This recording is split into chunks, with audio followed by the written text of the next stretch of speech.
ଦଳେ ପିଲା ମାଙ୍କଡ ପୋଖରୀରେ ଜହ୍ନକୁ ଦେଖିଲେ। ଆକାଶର ଜହ୍ନକୁ ପାଣି ଭିତରେ ଦେଖି ମାଙ୍କଡ ମାନଙ୍କର ଖୁସି କହିଲେ ନ ସରେ।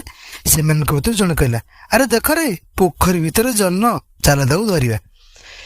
ଜହ୍ନକୁ କେମିତି ଧରିବେ ସମସ୍ତେ ଉପାୟ ପାଞ୍ଚିଲେ। ସମସ୍ତେ ଉପାୟ ପାଞ୍ଚୁଥିବା ବେଳେ ଜଣେ ଜହ୍ନକୁ ଆଗ ଧରିବା ପାଇଁ ବ୍ୟସ୍ତ ହୋଇପଡ଼ିଲା।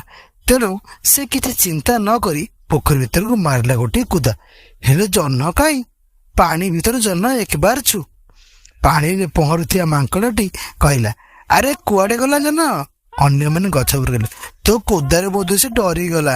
ବୋଧା ଜୁଳୁବୁଡୁ ମାଙ୍କଡଟି ଗଛକୁ ଚଢି ଅନ୍ୟମାନଙ୍କ ସହ ଡାଳରେ ବସିଲା। କିଛି ସମୟ ଗଲା, ମାଙ୍କଡ ମାନେ ପୁଣି ଦେଖିଲେ ପୋଖରୀ ଭିତରେ ଜହ୍ନ। ଜହ୍ନକୁ ବାରମ୍ବାର ଅତି ପାଖରେ ଦେଖି ପୁଣି ଇଚ୍ଛା ତାକୁ ଧରିବା ପାଇଁ। ଏଥର ସେମାନେ ଗୋଟେ ନୂଆ ଯୋଜନା କଲେ। ଯୋଜନା କଲା ବେଳେ ଚୁପଚାପ କଥା ହେଲେ, ନହେଲେ ଓ ତ ଜହ୍ନ ଶୁଣିଦେବ।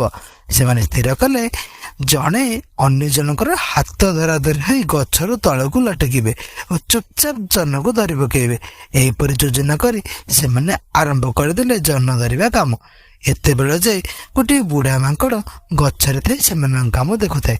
ମାଙ୍କଡ ମାନେ ହାତ ଧରାଧରି ହୋଇ ଡାଳରେ ଲଟକୁଥିବା ବେଳେ ପ୍ରଥମ ମାଙ୍କଡଟି ଧରିଥିବା ଡାଳଟି ହଠାତ୍ ମଡ କରି ଭାଙ୍ଗିଗଲା। ତାପରେ କହିଲେ ଦେଖି, ତାପରେ କଣ ହେଇଥିବ?